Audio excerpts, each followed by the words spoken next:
Twilight Stories After Dark, stories told after dark. Some are true and some are not. You decide. Hopefully you've been listening and you've been watching. And if not, you can always go back for past stories on Twilight Stories After Dark on my Facebook page or on Instagram at Hope Healing.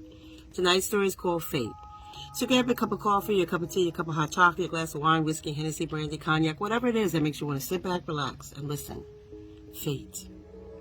Maria and William married at 26. They met each other in high school and both attended NYU. Maria was studying marketing management and William education. She had aspirations of owning her own marketing firm at some point in the far-off future. At the present, however, she worked for a web and design agency who did digital marketing in New York City.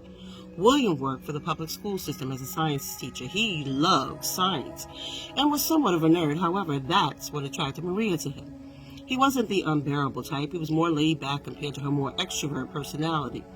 It wasn't so much about the physical attraction as far as William was concerned, although he'd always referred to his now wife as the most beautiful woman in the world, in which she was. It was more about the support he gave his wife and the willingness to do pretty much of anything when it came to her.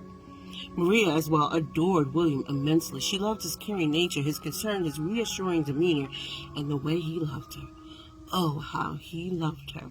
However, Maria could easily be described as an aggressive person. Not in a bad way, but more about her wanting more out of life. It was an attribute Maria contributed to being raised by her father. Her mother unfortunately died when she was only 2. She never got to meet her, although her father often spoke of her, telling Maria she had a lot of her mother's qualities as well, one being her insight. In her 3rd year of working with the web and design agency, Maria was terminated, unfortunately, and it wasn't because of her job performance. They loved Maria. She was let go due to the company's needs or lack thereof. They just weren't making the money needed to employ her department anymore and sought a more economical approach to their fading clientele.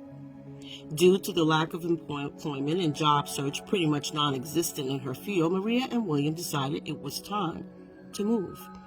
It would be easy for William to obtain a teacher's position, and Maria considered it a new chapter, something that would motivate her even more. In the spring, they moved south, used the money they had saved, and purchased a small home. It was a quaint little property with a roundabout porch. It was light blue, Maria's favorite color. The area was very nice, and their neighbors seemed extremely friendly, although they were all a bit older than William and Maria, which made her lonely for a time in her new surroundings. She desired some friendly companionship, especially after William found employment and she was left to sort of settle in. She often ventured into town where she found a little coffee shop where she ordered her favorite, a cafe latte, and then she would make her way back home. One morning, however, the coffee shop was closed to Maria's surprise. The notice on the door read, "Due to death in the family, we will be closed until next Tuesday." There was another woman standing nearby as they both took notice of the note. The woman said, "I've been coming here for about a year. Not sure where I'll get my chamomile tea now," as she laughed.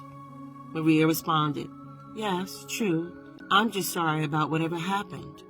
Oh, my apologies. I don't want you to think I'm being insensitive," the woman replied. "I just thought I'd lighten the mood. By the way, I'm Alina." Maria responded by telling the young woman her name. It was at that moment where Maria felt a spark within her new surroundings, and the two women seemed to hit it off immediately, becoming good friends. Yet, in the back of Maria's mind, she wondered how long the friendship would last and if Alina's intentions were pure. Twilight Stories After Dark. I'll see you tomorrow for more of Fate.